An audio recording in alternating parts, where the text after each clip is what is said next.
Hi, this is Stephen Hill, and you're watching We Sound Crazy. I tried to always hire people who had done some form of radio. Free was from radio. Mm-hmm. Roxy was from radio. Tigger was from radio. I didn't hire Tigger, but when Tigger became the only person, there was a group of them that I had Tigger do the basement. Tigger's from radio because they know how to carry the ball. They know how to carry the ball when the ball needs to be carried, regardless of what's happening, especially when it's live television like 106 was.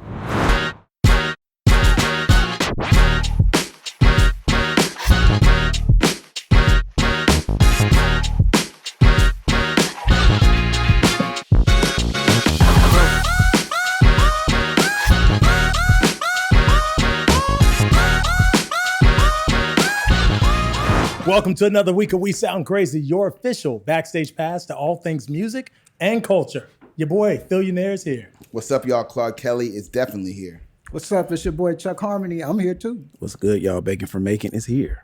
We are honored. And yes, I mean, we're honored. Absolutely. To welcome a true visionary in the world of entertainment. He's a trailblazing executive who helped shape the culture through groundbreaking programming, unforgettable award shows, and decades of leadership at the highest level. Please join me and give a warm welcome to the legendary Stephen Hill. Hey. You're very kind, and I listened to all that. I swear, all I could think about when you said is like, all I care about is, oh, yes, people know me for championing talent. Yeah. That's all I care about. Like everything else is the thing that surrounds that. So I appreciate that. Thank you very much. But that's how I know you. Just when I think about every award show I've ever encountered. I mean, even years ago as a young producer, Stephen Green lit one of my shows. I produced Demands at BET. But again, always giving the young executive, young artists. That's my version of Stephen Hill, but also a lover of art and music. Because I would see Stephen literally everywhere from Essence Festival to the Tom Joyner Cruise to every event. And I'm like, he's here. He's with us. Like he's actually knowing what's going to move the culture, which is why the footprint that you left at BET is it's crazy. I appreciate it. Again, and I got to get that word right. Championing. I got it wrong last time. So that's all right. I consider myself a BET enthusiast, especially the golden years, or what I consider the golden years. And I always felt like you really helped give BET a shot in the arm. Like after Video Soul was done, right? I felt like BET was trying to find its footing from like 96 to like 99. And then you come in and it's just like 106 in Park, BET Awards, BET Walk of Fame, just all of these things that kept us coming back. Where did that love for just entertainment programming, like where did that stem from for you? It started with my babysitter, Sheila Pegues. Literally, she was the person who would bring 45s over when she came to babysit. And I loved music from there on. Like I was consumed with music through the entirety of my young life. Yeah. Like TV and everything else came after that, but my real love was music. I backed into television through my love of music, being in radio and then at MTV.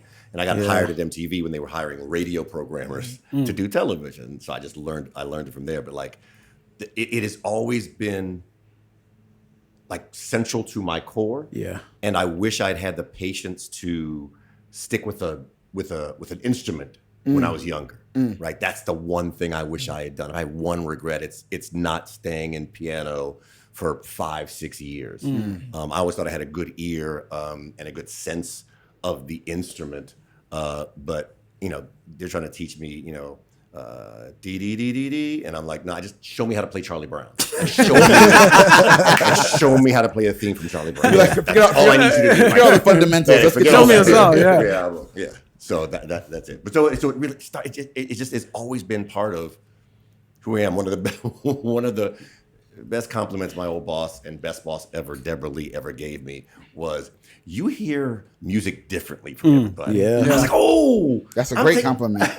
And she said, "I meant it as a compliment." Oh, I take it as a compliment. Yeah. It's just part of my soul without being able to play a note. So yeah, for me, you were one of the first people that I saw that outside of Bob Johnson, right? Of course, we saw the people that introduced the videos, the Donnie Simpsons, the Sherry Carters, all the people that were on the channel, but you were one of the first executives of BET that I saw in the audience having just as much fun. I was about to say that. Yeah. as the regular people in the audience. So it was cool to see that from an executive standpoint. Like I think that also it fostered great relationships with artists because they knew when I was there, I wasn't there because I had to be there and I wasn't waiting to get. They knew I was there and I was dancing as much as the person. Yeah.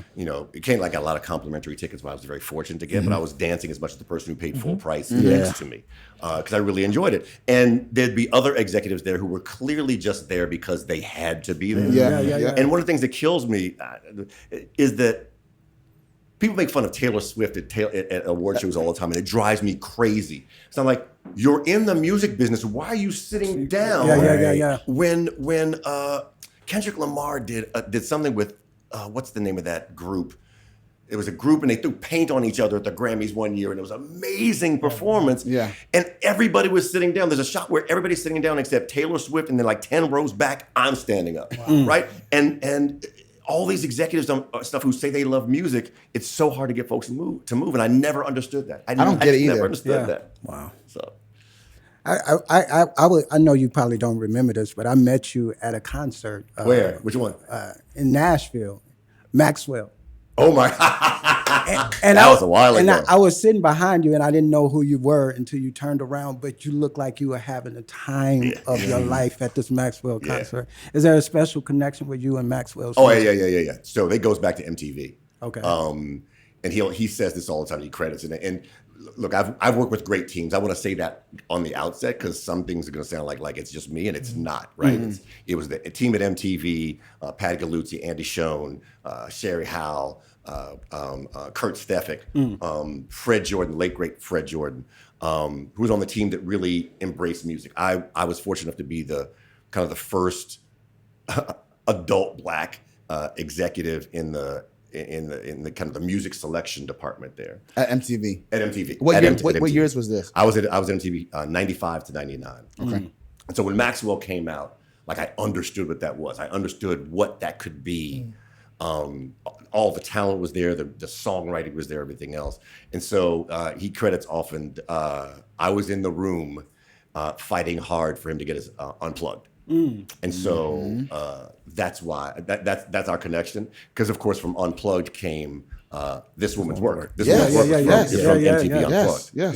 That actual version from that night.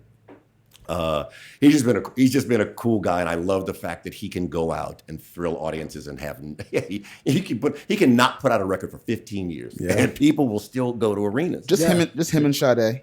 Yeah, right, exactly. Just take your time, come out and just give us a killer sellout show in an arena. Yes.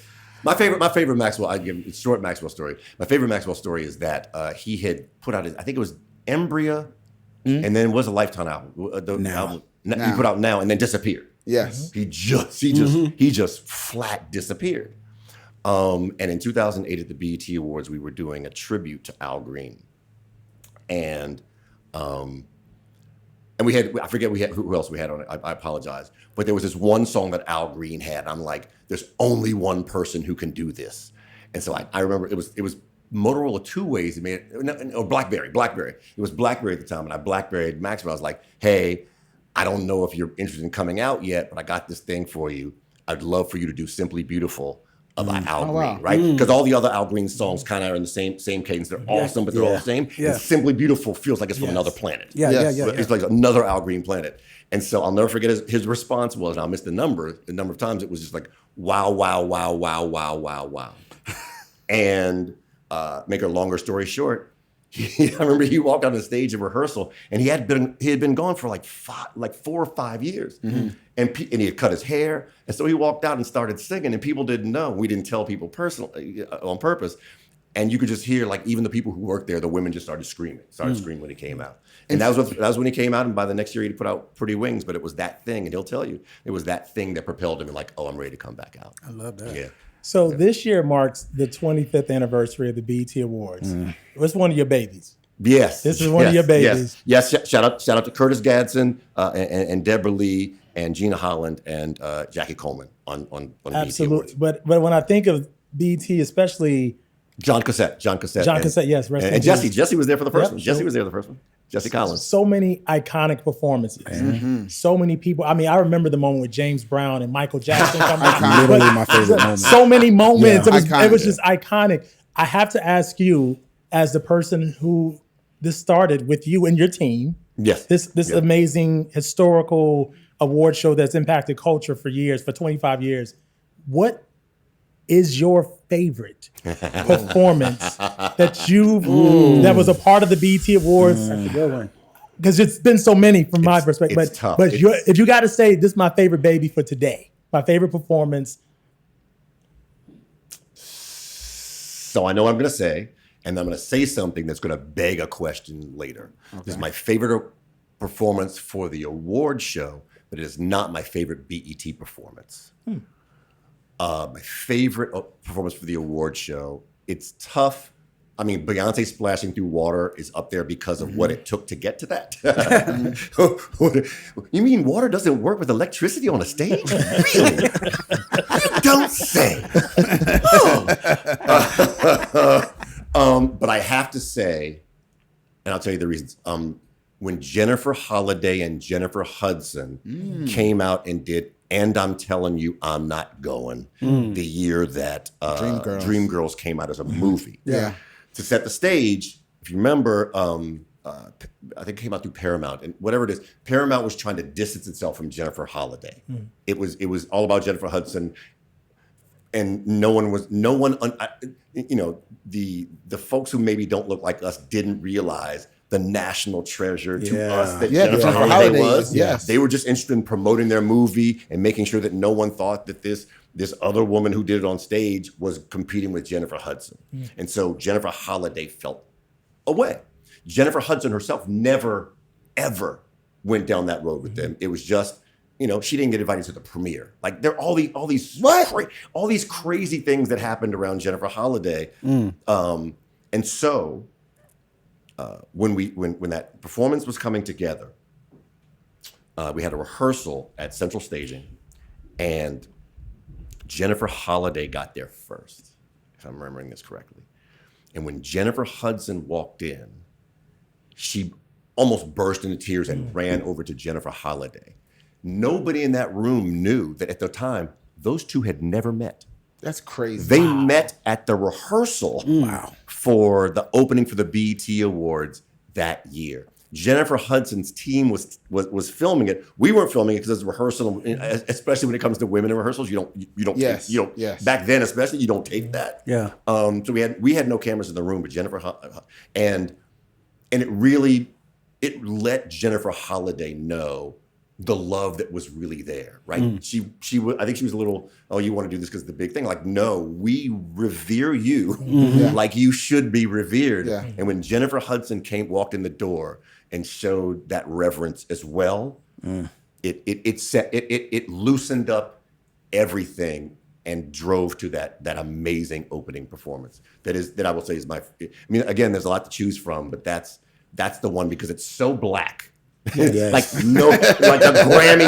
Grammys aren't doing it. They're not even thinking about that. They're not doing that at all. Like there's nobody doing that except the BET Awards, right? The Grammys would love to have Beyonce splash around in water, right? But for us, there's nobody's putting Jennifer on stage and doing that. We asked you about your favorite performance, but I want to know, what was the toughest booking? Like which performance, which collaboration was like, I don't know how the hell I pulled this off. So first of all, again, for all of BET Awards, we talked about the beginning, but shout out to Jesse Collins. Shout out to Jesse. And Dion Harmon. Love Dion. And the folks Eugene Caldwell, Lynn Harris Taylor, Connie Orlando, like all these folks who helped put the village that puts the shows together.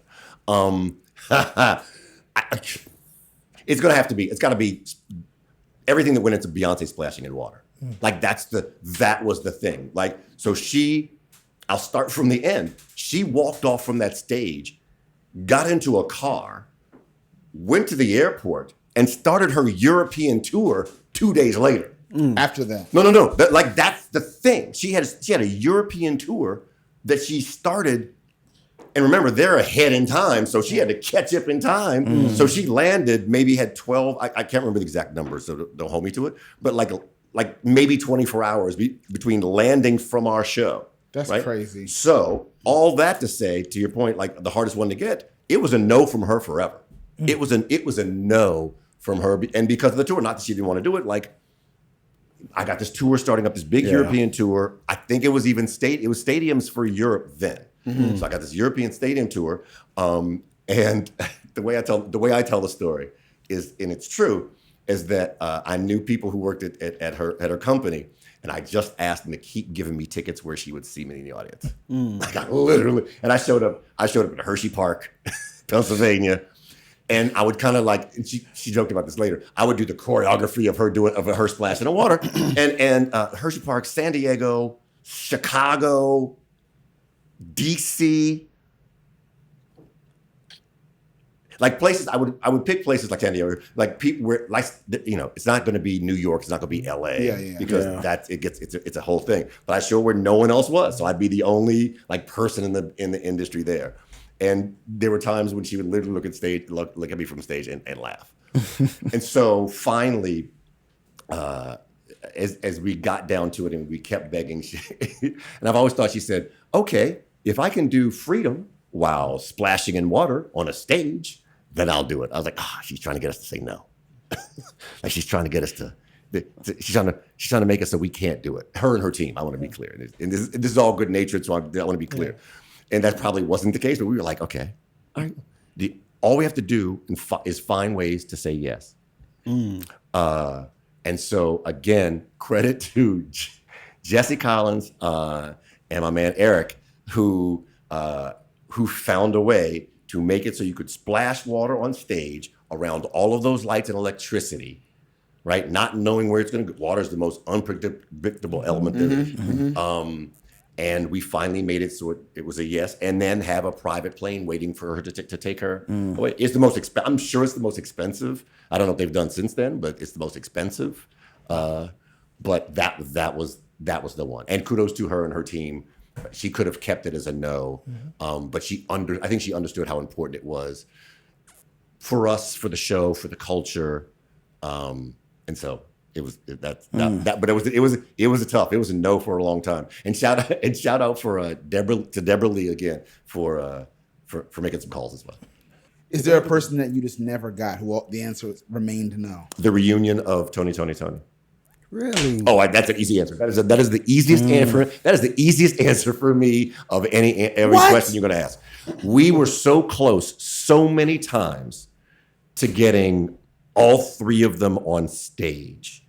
And then something would go wrong, as you know. Dwayne, rest in peace, and Ray. You know, they didn't always get along musically, right? So Ray was working with Dwayne's kids and they had a little 3-piece band and everything else. It was never, you know, in the family. I think they all went to the same cookout, but musically it just couldn't get together. But there were times, there were 3 times we came close to getting together and something would fall apart. I'm gonna give you my second place in a second. And then it's so funny, after I left BET, I saw Raphael it was a premiere. What premiere it was for something. He said, "Oh, you're not at BET anymore? Oh man, I thought this might have been the year we could have gotten it together." I was like, come on, shady. No, and he just laughed. Who's your number 2, you said? Shalimar. Reunion of Shalimar. My favorite was really getting people back together. Because I was gonna say that Alicia performance with all the girl groups. Yeah.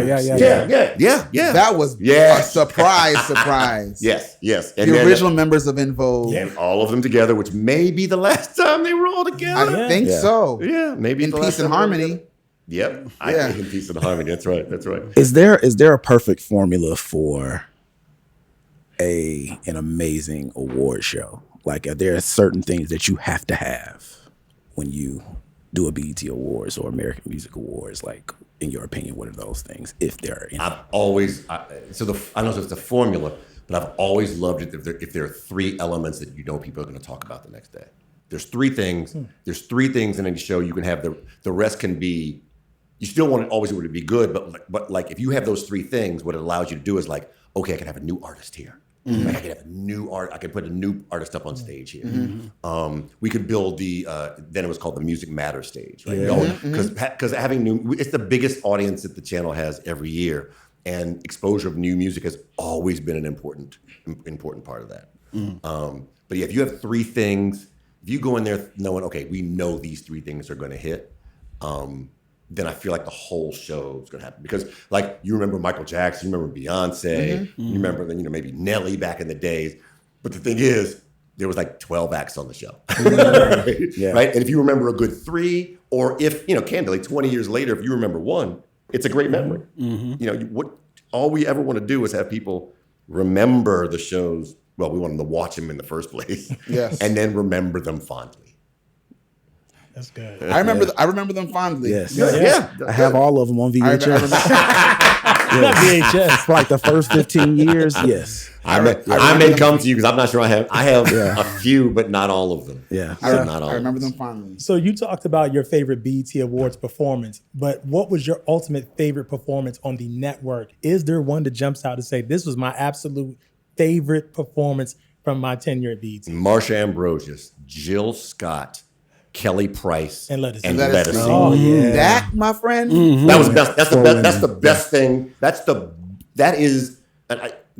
It is just so spectacular. Shout out to Beverly Bond. Black Girls It was Beverly Bond who wanted to have that on the show. Yes. I think we worked together on which artist it was going to go, but it was completely her idea. She wanted 4 women. She wanted someone 4 women on the show. And then I remember Alice Coletti, who's an award-winning producer, worked with us on the show. And as we were putting together, as we were putting together, he had all these backlights and side lights. I'm like, no. I said, here's what we need to start. We need to start with turning everything off, and then just single colored lights on each person. We don't need backlights, but it's going to look bare on television. Like, okay. But let's give it a shot. That's theater right Thank you. there. That's what it was. And it was just unusual. And once it happened, he got it. And it's funny. We worked together on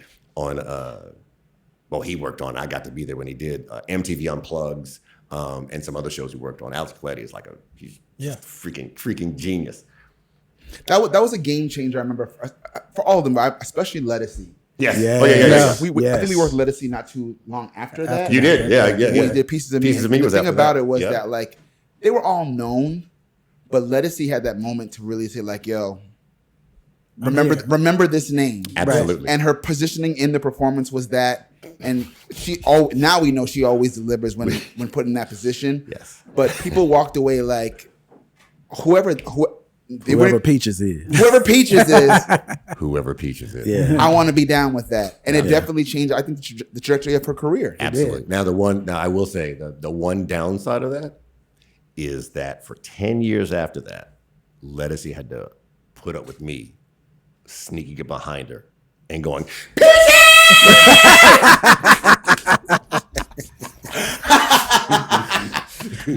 Oh my God. I wasn't ready. So I know she was ready. That's so true, by the way. And Kelly Price had to put up with me for 5 years of me coming up behind her with hot Cheetos, because she likes hot Cheetos before she sings.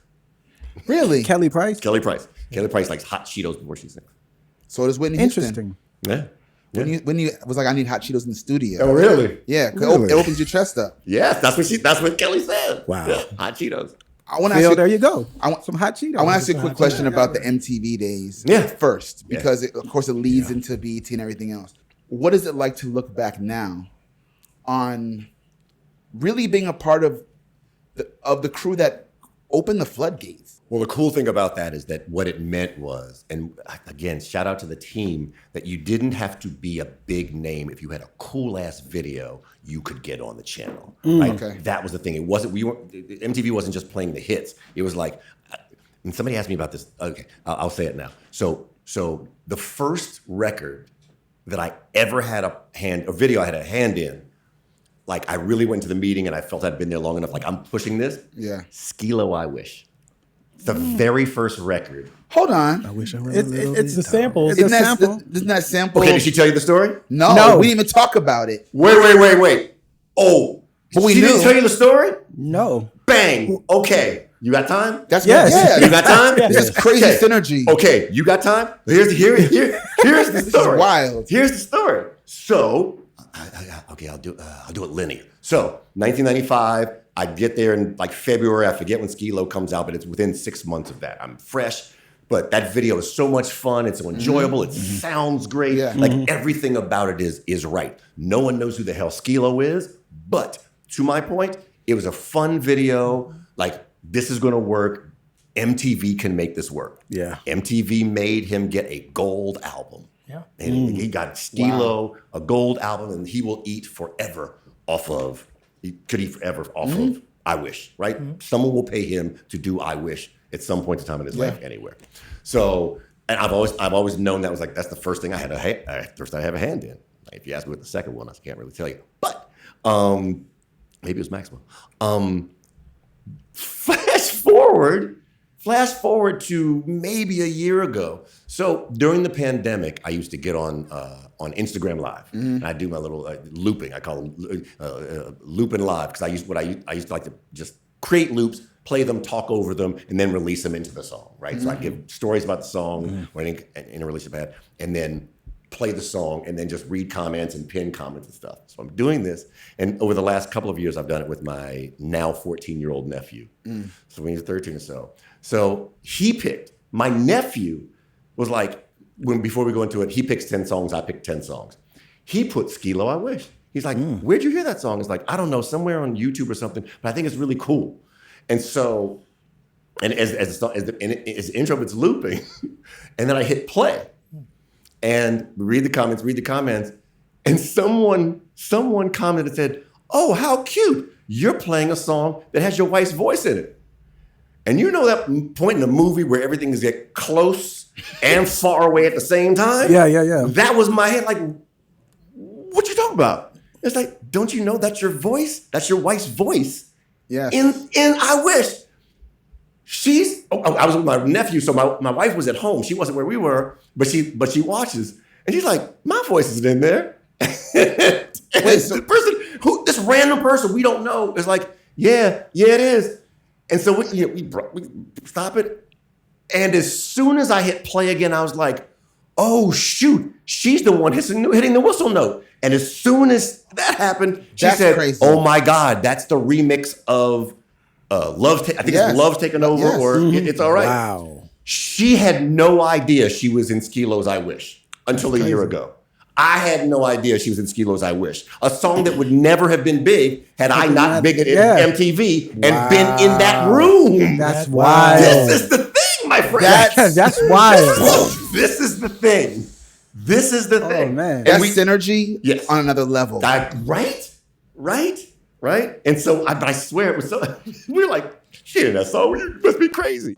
And neither of us knew it until a random person was on our Instagram Live as we were playing music saying, she's That on is that. wild. And we were both like, you're wrong. That's crazy. We were both like, nah, you're wrong. You got this wrong.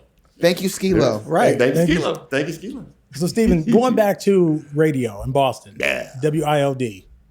Actually, this is another. I started in radio as a young intern from someone that I know you know, Candy Eastman. Absolutely. So Candy was started in Boston, but came to Norfolk. That is who gave me my start. So I've always had. She was in Norfolk. She went from Boston to Norfolk to Houston. Yep. I forgot about the Norfolk stop. That's right. That's right. Yep. So that is how I got into the music business as a whole. I was 12 years old. I was Candy's intern. But I've always had an appreciation for radio and always credit radio for being such the foundation for learning so much about just not only music, but production. Yeah. How did your time at WILD prepare you for the MTVs, the BETs, the Dick Clark Productions? How did that prepare you? Everything. First of all, shout to Elroy R.C. Smith. Yes, Elroy. Elroy Smith, who programmed it at Boston when I came on board, and then went to Dallas after that, Chicago after that, and a number of places. If there's one guy who embodies radio and studies it like it's a subject that he has to pass in school and do well in, it's Elroy. I learned I learned so much about music programming, about working a microphone, which came in handy even in my executive gig. I learned a lot about making sure the audience is number one, making sure him and Tom Joyner are co-authors of that in my life. But radio is completely important. I tried to always hire people who had done some form of radio. Free was from radio. Roxy was from radio. Tigger was from radio. I didn't hire Tigger, but when Tigger became the only person there was a group of them that I had Tigger do the basement. Tigger's from radio. There's somebody else I'm forgetting who was from radio, but because they know how to carry the ball. They know how to carry the ball when the ball needs to be carried, regardless of what's happening, especially when it's live television like 106 was. Wow. So we can't go too much further in the conversation without talking about the cultural institution that is 106 in Park. Yes. Can we? That show I watched faithfully because of Free in the beginning. Let me start with Free. A lot of it. Free. Yes. We love you. We love you, Free. We love you. We love you, Free. We love you, Free. But Free and AJ and just the show itself was such a phenomenon. Like when I say I would come home, watch that, go online and vote and do everything, but it was just take me back to what made you create this show. Like take us back to that. So there's a number of things.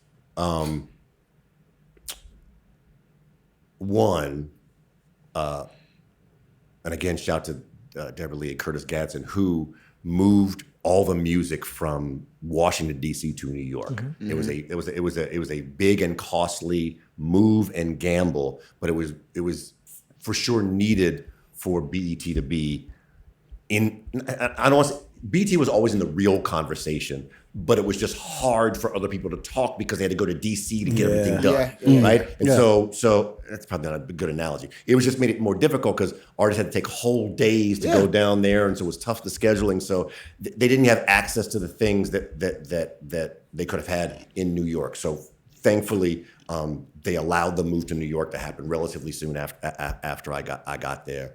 So that was one thing. I saw the Jackson 5 July 17th, 1971, and the sound when the lights went down and those kids were screaming was like I can hear it in my ears now, and I wanted to replicate that. I knew there was nothing the BET had on that was live regularly, and to stay in touch with the culture. They had done an unbelievable job, being that they were taped and they weren't like they would have months of tape and then go on hiatus. So if anything happened in that time, like you missed it. Yeah. And so having something live, I was determined to make sure that we had two hosts, a black man and a black woman to start. Free I've known since she was 15, 16 years old. AJ was supposed to actually be the person who took us to meet people we were supposed to look at for the male post. I was like, no, he's the guy. Like he's the guy. Visionary. That's what I'm talking about. You have to be able to know casting and who to put in the position. It was. I saw the way he was and how he was around people. I was like, oh no, that's the guy.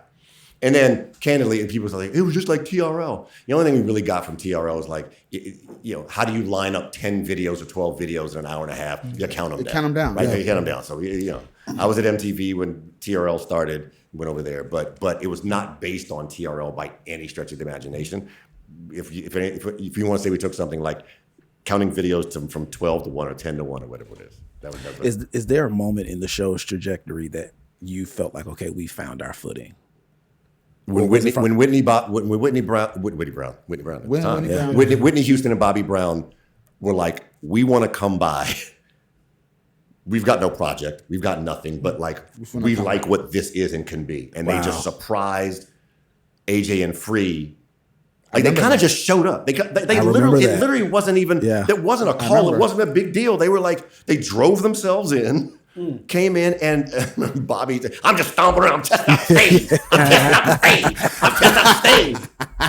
Free's losing her mind because she's such a big Whitney Houston fan. Yeah. But that was when I was like, oh, we have something here. The beginning of the show started September 11th, 2000. So obviously we didn't have a first anniversary show. And they came, I can't remember when they came. I want to say they came middle of November or so. We knew there was a need for it, but it took off with a speed. We beat TRL for the first time in December of that year. Wow. The ratings beat. I still have the champagne bottle from that day that two bottles of champagne. One we opened and one I kept because we didn't see it coming that quickly. We didn't understand the need for that type of cultural touchstone. But once we understood it, we respected that with the show going forward. And a bold cultural move also was just being from New York and understanding just the lay of the land, right? Was that 106 in Park itself, as the name of the show and the address, was a big deal. It was intentional. We were candidly, we were upset that we couldn't find it. We found a place that was just not big enough on 125th Street. On 125th. It just couldn't accommodate the thing we wanted to do. We wanted to be in like Nubian Black Harlem. Yeah. Like that's the place. That was the goal. And 106 Park was the closest we could find. Have you heard the story how it was almost called 106 and Lex? No. So we're going up and look at the studios. We look at the one in Harlem. That's not going to work. The one at 106 Park is going to work. Fine. Cool. I go back to DC where we were based at the time before we moved. Obviously before we moved because we were looking at the studio. And like we're going through names. What's the name going to be? Like, okay, we're just going to name it where it is. I forget how that came about, but okay, 106 and Lex. Wait, 106 in Lexington. Lexington Avenue, yeah. Look at Lexington Avenue. And we'll shorten it to 106 and Lex, so it'll be great. Fine, bam. I go back up to New York, I think to apartment hunt. We're about to go to print with like all these materials and things. And I go to 106 in Lexington, and the studio's not there. I had mistakenly believed that the studio was at 106 and Lexington. I was an avenue over and literally was about to have all these things printed that said 106 and Lex, 106 and Lex, 106 and Lex. I remember calling back, like literally from there, calling back and going like, no, I got it all wrong. I laughed down. 106 in Park worked out quite well. I got a ring too. It worked out fine. And I still will stand on top of anybody's banquette or table when the second verse of Hot in Here comes on. Get off the freeway, exit 106 and park it. Still, you play that. If I may, because songs don't get to the second verse, but you get to the second verse of that song. Oh, right. I'm on the table. I'm one of the biggest hip-hop records of all time. Yeah. Shouting out the hub for black music is fitting. So I have to ask again. It's BET Award season. We're in June. Yes. And I'm hearing rumblings about a 106 in Park reboot or some type of special or something that's happening. Are you involved as a consultant? In any form? I mean, this is your baby, so it's weird to me if you're not. But I'm just curious. Are you involved? I spent the entire time in my head in the last half of asking that question to figure out the real political way to answer it. I have been on the phone with people from BET about 106 and Park's 25th anniversary. Okay. Here's the crazy thing. So we started 106 Park September 11th, 2000, which means 2001 was its first anniversary, 2002 is second. So this is 106 and Park's 25th anniversary. Yeah. Right. 25th anniversary started in the year 2000. First BET Awards was 2001. So the first was 2001, second was 2002. The 25th is 2025. So how's the 25th anniversary of two different programs that began in different years? That's a math question for you. For you at home. Right. Okay, I have no problem saying this. Scott Mills is my boy. Scott Mills is the president CEO of BET. He went on a radio show and just kind of kind of casually threw off like, we're planning on bringing back 106 Park. I think he used the term reboot, right? Yeah. We have a 106 Park reboot. By the way, I love my mascot. I love my mascot to death, but he and I are completely polar opposites. Like he's very proper. 106 Park reboot. I don't think he or anybody there was prepared for the amount of incoming calls. Yep. Now, incoming calls, I have no problem saying that's his term. When I asked him about it, he's like, there was a lot of incoming calls about like I think it caught everyone by surprise, the amount of emotion there is around that show. And I have no problem saying it's probably the thing I'm most proud of, being involved with that show, because you couldn't get me away from the TV. It was used as a disciplinary tool on Saturdays, 5 p.m. WTTG in Washington D.C. when Soul Train came on. Same. Like you couldn't get me from in front of that TV. Ooh, you're not gonna wash the dishes? Guess you're not watching Soul Train. Yep. I am spit shining these dishes. Like let's be clear. Right. Let's be clear. So the fact that I was involved with something that meant that thing to another generation. Yeah. Like when people talk about, oh no, we had to run and be home by 6 p.m. Yeah. Like people talk about you had to run and be home. Like Yes. it's and in Central Time Zone, 5 p.m. So we had to run. Right? Yeah. So it's just I feel it's so fulfilling. Like it's just so fulfilling to have done that, because like I know what Don Cornelius did to me and the people who worked on Soul Train, and to have people feel that way about something that the team and I worked on is just It's legacy, my friend. it's just the coolest. It is. It's just Legacy. it's just the coolest. Cultural institution. Cultural I institution. told y'all. Is there a defining moment in your career that let you know I'm exactly where I'm supposed to be? Like God has blessed me with fulfilling that dream. It of being just in and keeps around. happening. Wow. It just keeps happening. It just keeps.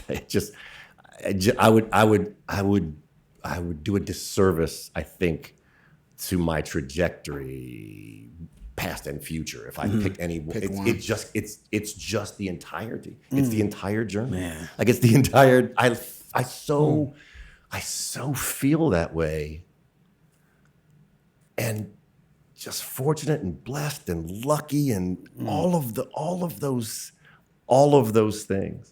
Elroy Smith happened to be driving through Providence, Rhode Island when I was on the radio. I had not been on the radio for a year and a half. I did one 4-hour show. He happened to be driving through Providence when I was on that 4-hour show. He tracked me down and hired me as a weekend DJ. If Elroy is not driving through, if I don't do that show, if all these things don't happen, you and I are not sitting here. That's crazy. Like you and I are not sitting here. I can trace. No, I'll answer the question. That one day. That day, the day that Elroy Smith drove through, I don't know. That's why it popped in my head. The day that Elroy Smith drove through Providence changed everything. I don't think there was no path to me getting here without a stupid lucky break. So when I think about, you mentioned playlist. I see your phone sitting next to you. I want to pretend that you and Shantae are on an island together. Right? You're on an island together. Yes. And your phone is literally going to be completely erased, your entire music library, except for 5 albums. What are those 5 albums? Sheesh. Precious, Sign of the Times, World Machine, Triumph, and Songs of Innocence by U2. Wow. Tomorrow that list might be different by one, like U2 Songs of Innocence. But I was just feeling it right. I was feeling it right then. And that may switch out, but World Machine never leaves. Sign of the Times never leaves. Triumph never leaves. Oh wait, did I say Precious? I meant Precious. Yeah, you did. You said Precious, yeah. And those 4 are pretty locked in. I wish that my wife would record a live version of her doing "It's All Right." Yes.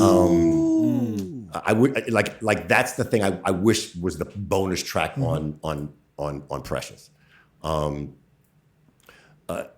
I have no problem saying this because they both know. So I was married before Shantae, 1993 to 2000, and we, my former wife and I, like love Shantae's music together. And she said like that was the soundtrack at the time. And when we go to where she lives, we all get together and she comes to the shows and it's great. But it's funny. That always makes me laugh. So Stevie Wonder is one of my favorite songwriters of all time. Yeah. Yes, period. Oh, yeah. Steven, I'm putting you on the spot. Top 5 songwriters. Oh, geez. Let me sit up because this is my corner of the universe. Let me sit up. Do songwriting duos count? Yeah.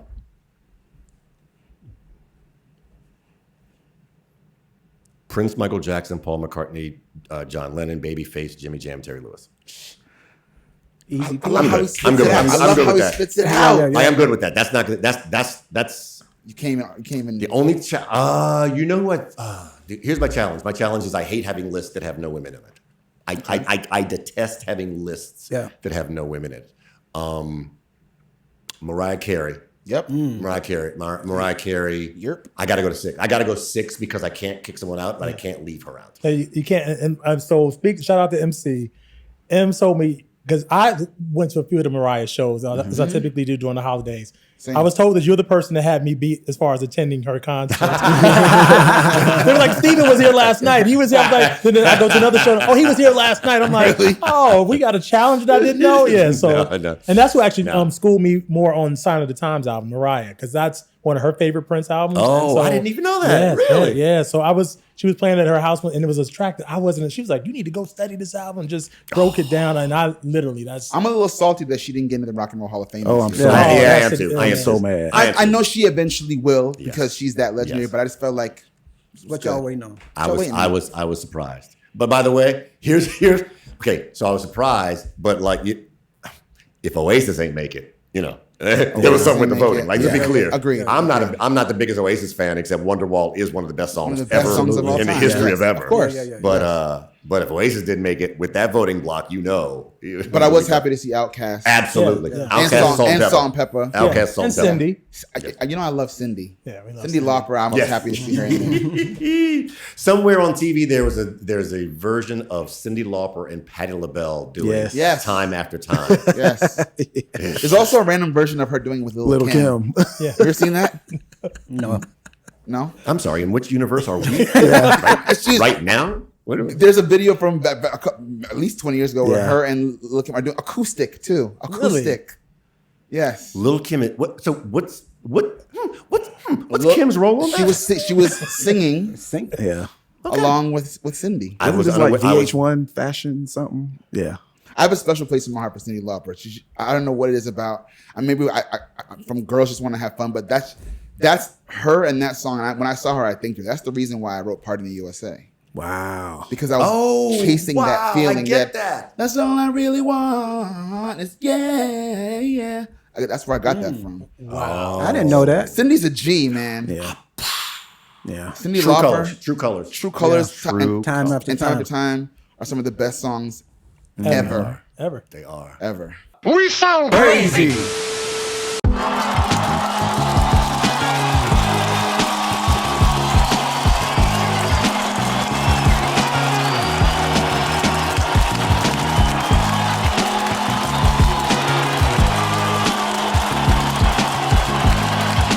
The Esther Roll Award.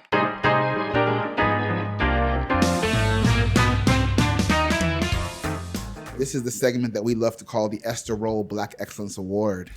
Yeah. She's here amongst us. We nominate someone every week. You're now part of the delegation because you're on the magic couch. Y'all are gonna nominate somebody? We all are. Yeah. Yeah, we doing this for real. So I gotta say this, even though I'm not a part of the D, but I am part of the DMV. Pause. But growing up, being a young black man from Virginia and watching MTV and BET, I saw this gentleman who was behind the scenes, but a producer. He was a part of programming. I didn't know fully what that meant at that time. And again, starting in radio, I know Elroy Smith. And so I've watched your trajectory, your journey. And for me, it inspired me to be where I am today. You were one of those huge influences because I saw me on that TV screen. I saw me in that audience doing a performance. I would see Steven out and about, but it's just like, it was affirmation and confirmation, like, you can do this. You can do what you love, and that's music, and find a way to bridge the gap to entertainment and tell great stories. Cut to today, doing documentaries like the Luther Vandross documentary. Oh, yeah. That was done because of what I saw you demonstrate for many years on different platforms. So I say all that to say, the nomination for Phil Thornton this week, Billionaire, it's Stephen Hill. And we already talked about this. We discussed it. We discussed it. Yes. When Shantae was on the show recently, we voted and honored. So we literally have to give you your award and send it to you. Yes. But you are the recipient this week You are. for the Esther Roll Black Excellence Award. Stephen Hill, Absolutely. it's your turn. I appreciate Your it. acceptance speech. You know what I mean? Acceptance speech. Whatever, I only have a few things to say. Whatever the opposite is of damn Is what I want to say. whatever the opposite of that is. Y'all are the first couple to literally get the award. Yeah. You kind of Whitney and Bobby the situation. Yeah. I'm taking out the stage. Let me see the mic. Okay, look. It's so deserving. Yeah, I mean, it is. You're very kind. Again, I feel like I feel like the most lucky person in the world to be able to do this and to be able to have been part of teams that created memories that stick with people. Like it makes them feel good, or they think back on it and smile or laugh. I mean, it's all I ever want to do. That, and see people who I've worked with really excel, or friends of mine succeeding. I went a friend I went to college with recently opened a musical on Broadway called Dead Outlaw. A guy named David Yazbek, brilliant Broadway composer, producer. And I got to be with him that when it opened, and then we just we skipped the party of 1,000 people and went to a Chinese restaurant. Love it.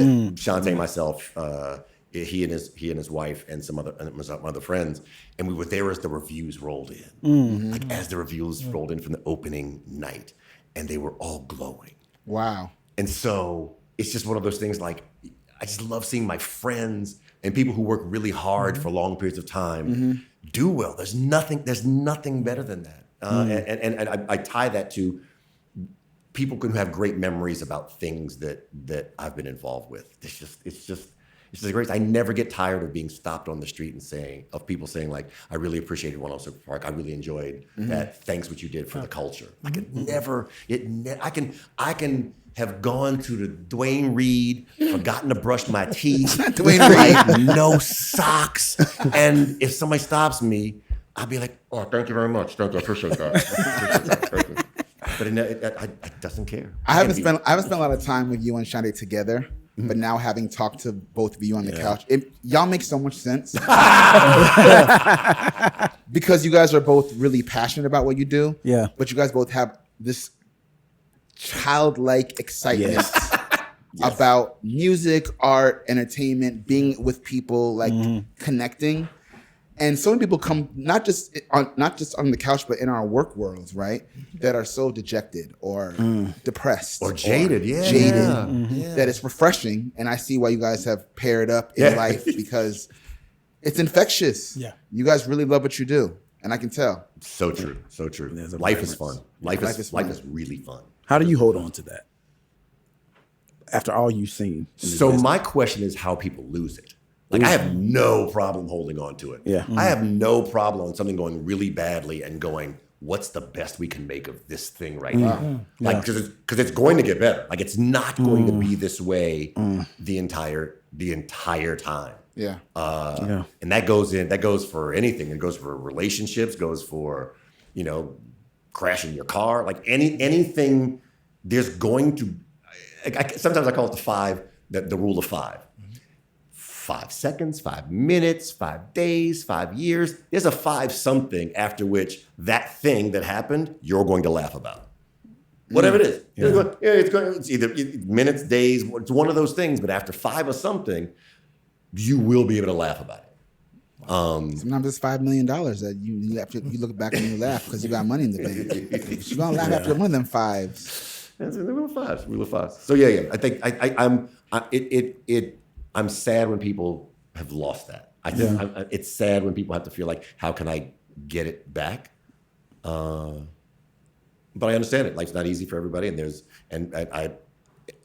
sorry. I do want to say completely out loud. I really actively take care of my mental health. Like I take care of my mental health for sure. And yeah, I need to. Especially as Black men in a business that is not conventional in terms of work hours and boundaries. You have to be active about it, right? That's right. Yeah. I think that's right. So, what advice do you give when you're stopped by young entrepreneurs or visionaries? What advice do you give them? It feels cliched, but a lot of times cliches are cliches because they're true more often than not. Yeah. Like, be passionate about that thing you do. Be you, because you're the only you can be. But it's true. It's true. It's just true. Yeah. I think it helps, especially like, get hot locally first. No matter what the thing you're doing is, get hot locally. Get hot. Don't try to scatter shoot. Get hot for the person right in front of you. No matter what it is, get hot locally before you try to go big. And I heard David Foster say this. It's funny. Shantae was playing a tape. I heard David Foster say this: if you're a producer, learn an instrument. He told me that too. He did. Yeah. He was like, be ready and know any instrument they throw at you. So stay ready. Yep. It's quality advice. I would kick myself if I didn't ask this question. One more BET Awards question, because I always wondered what this was about. I never get tired of them, so it's all good. Rihanna, bitch better have my money. The meme that went around the world where she's throwing the money in your face.